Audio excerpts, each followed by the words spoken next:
បើសិនពុកម៉ែបងប្អូនធ្វើដំណើរទៅស្រុកវិនស័យនិងស្រុកតាវែងនោះពុកម៉ែបងប្អូននឹងឃើញរង្វង់មូលមួយគឺរង្វង់មូលស្រុកអូជុំតើស្រុកអូជុំមានកន្លែងតំបន់ទេសចរណាខ្លះ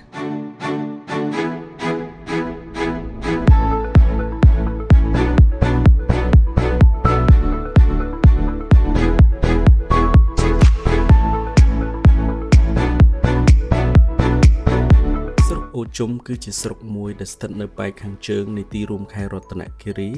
ដែលមានចម្ងាយផ្លូវប្រមាណជា8គីឡូម៉ែត្រពីទីរួមខេត្តនៅក្នុងស្រុកនេះមានបងប្អូនជនជាតិដើមភាគតិចរស់នៅចម្រុះគ្នាមានបងប្អូនជនជាតិដើមភាគតិចទំពួនបងប្អូនជនជាតិដើមភាគតិចក្រឹងបងប្អូនជនជាតិដើមភាគតិចកញ្ចក់ជាដើមប្រជាជនភាគច្រើនប្រកបរបរផ្សេងៗគ្នាខ្លះធ្វើស្រែចម្ការធ្វើជំនួញខ្លះធ្វើជាមន្ត្រីរាជការតាមស្ថាប័នអង្គការនិងក្រុមហ៊ុនផ្សេងទៀតថ្ងៃនេះខ្ញុំចង់លើកយកតំបន់ទេសចរមួយកន្លែងដើម្បីជម្រាបជូនពុកម៉ែបងប្អូនទស្សនានោះគឺទំនប់វារីអគ្គិសនី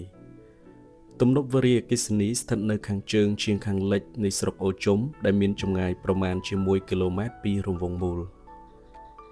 ទំនប់វារីអគ្គិសនីនេះត្រូវបានសាងសង់ឡើងនៅឆ្នាំ1993ការកសាងនេះនៅក្នុងគោលបំណងចង់ឲ្យប្រជាជននៅក្នុងស្រុកនេះមានថាមពលប្រព័ន្ធភ្លើងអគ្គិសនីប្រើប្រាស់ដើម្បីបំភ្លឺពេលយប់ការសាងសង់នេះត្រូវបានលើកជាទំនប់ទឹកអូមួយដើម្បីទាញថាមពលទឹកធ្វើជាថាមពលអគ្គិសនីវាមានទឹកធ្លាក់នៅប៉ែកខាងលើនៃស្ថានីយ៍និងព្រៃឈើយ៉ាងស្រស់បំព្រងប្រៀបដូចជារមណីយដ្ឋានមួយផងដែរ